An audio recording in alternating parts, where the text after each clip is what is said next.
आप हैं news net India के साथ। पीएम मोदी ने गुजरात का किया हवाई दौरा, चक्रवात से हुए नुकसान का लिया जायजा, तत्काल दी राहत, दिए 1000 करोड़ रुपए। प्रधानमंत्री नरेंद्र मोदी ने चक्रवात ताउते से हुए नुकसान का जायजा लेने के लिए बुधवार को गुजरात और केंद्र शासित क्षेत्र दीवा के प्रभावित इलाकों का हवाई सर्वेक्षण किया और फिर एक समीक्षा बैठक के बाद राहत संबंधी तत्काल गतिविधियों के लिए 1000 करोड़ रुपए की वित्तीय सहायता की घोषणा की।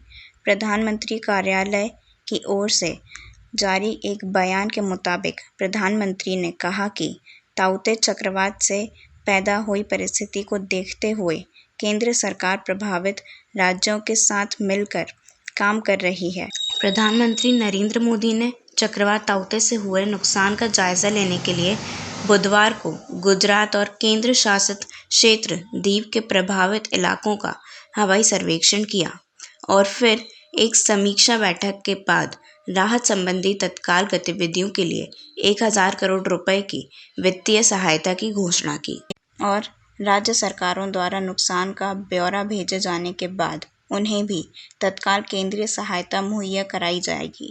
समुद्र में फंसी 184 जिंदगियों को नौसेना ने बचाया, अब भी जारी है 81 लोगों की तलाश। मुंबई से 175 किलोमीटर दूर समुद्र में ताउते तूफान के तांडव के बीच बार्ज P-305 पर फंसे 273 में से 154 लोगों की नौसेना के बहादुर जवानों ने जान बचा ली।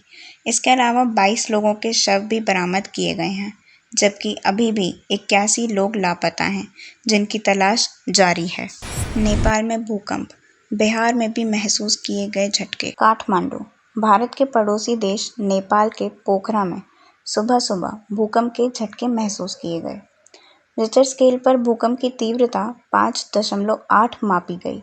भूकंप का एहसास नेपाली समय के मुताबिक सुबह 5:42 पे हुआ। भूकंप का केंद्र लामजंग जिले के फूल भूले में बताया गया।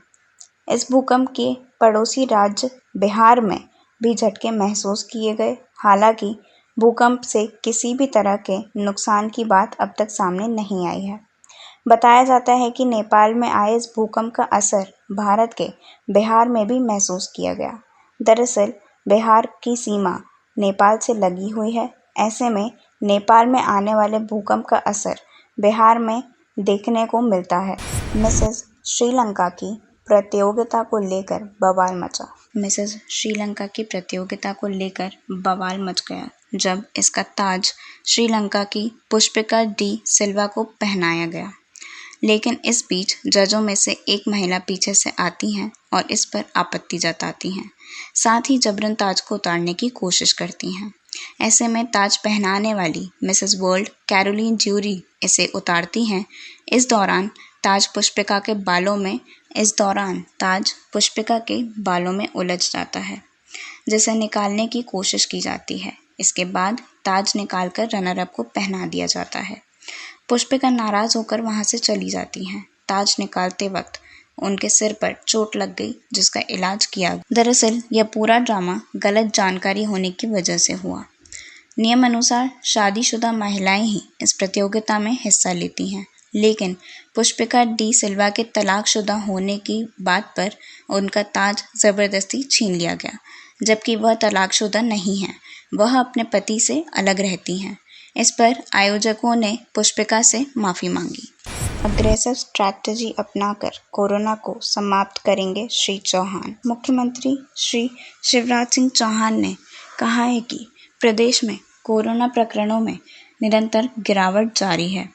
संक्रमण लगातार कम हो रहा है तथा बड़ी संख्या में रोज मरीज स्वस्थ हो रहे हैं। किल कोरोना अभियान में ग्रामीण एवं शहरी क्षेत्रों में एक एक मरीज की पहचान कर उसका इलाज किया जा रहा है। मुख्यमंत्री श्री चौहान ने कहा कि अब हम अग्रेसिव स्ट्रैटेजी अपनाकर कोरोना को प्रदेश से शीघ्र समाप्त करेंगे। मुख्यमंत्री श्री चौहान ने कोरोना संक्रमण न्यूनतम होने पर झाबुआ एवं खंडवा जिलों को बधाई दी। झाबुआ में साप्ताहिक पॉजिटिविटी 0.8% तथा खंडवा में 0.2% है। मुख्यमंत्री श्री चौहान ने कहा कि यहाँ कोरोना संक्रमण शून्य करने के ठोस प्रयास किए जाएं। मुख्यमंत्री श्री चौहान आज निवास से वीडियो कॉन्फ्रेंसिंग के माध्यम से प्रदेश में कोरोना की स्थिति एवं व्यवस्थाओं की समीक्षा कर रहे थे। वीडियो कॉन्फ्रेंसिंग में मंत्री, प्रभारी अधिकारी तथा सभी संबंधित उपस्थित थे। मुख्यमंत्री श्री चौहान ने कहा है कि ब्लैक फंगस के उपचार के लिए टास्क फोर्स बनाई जाए। मुख्यमंत्री श्री शिवराज सिंह चौहान ने निर्देश दिए हैं कि ब्लैक फंगस म्यूकोरमाइकोसिस के उपचार संबंधी व्यवस्थाओं के लिए एक डेडिकेटेड टास्क फोर्स बनाई जाए, जिसमें स्वास्थ्य मंत्री, चिकित्सा शिक्षा मंत्री, संबंधित विभागों के ACS, PS, ENT विशेषज्ञ एक्सपर्ट रहेंगे। टास्क फोर्स तुरंत कार्य करना प्रारंभ करे। मुख्यमंत्री श्री चौहान ने कहा कि प्रदेश में ब्लैक फंगस म्यूकोरमाइकोसिस की प्राथमिक अवस्था में ही पहचान कर हर मरीज का उपचार करें। इस कार्य को जन आंदोलन का रूप दिया जाए तथा हर जिले में इसकी जांच की व्यवस्था हो। इस कार्य में निजी चिकित्सकों का भी पूरा सहयोग लिया जाए। मुख्यमंत्री श्री चौहान ने कहा कि प्रदेश में वर्तमान में 5 मेडिकल कॉलेज इंदौर, भोपाल, ग्वालियर, जबलपुर तथा रीवा में इसका निःशुल्क उपचार किया जा रहा है। इस बच्चे की शिकायत सुनिए। देखिए अपने मम्मी पापा के बारे में क्या क्या कह रहा है। देखिए यह वीडियो। मुझे ना मम्मी का समझ में नहीं आता। सुबह शाम जब खाना बनाने जाएगी ना तो पूछेगी बेटा क्या बनूं। हम पहले तो कह देते हैं कि आपकी पसंद का बना लो, लेकिन फिर भी पूछेगी तो हम डिमांड जैसी करना शुरू करते ना, तो ये नहीं है, वो नहीं है, ये है वो, और आखिर में वही खाने को मिलता है जो मम्मी की पसंद की होती है, टिंडे लोग। मैं पहले तो पूछती क्यों, पहले इच्छा कर देती हूँ और फिर बाद में वही खाने पड़ते हैं।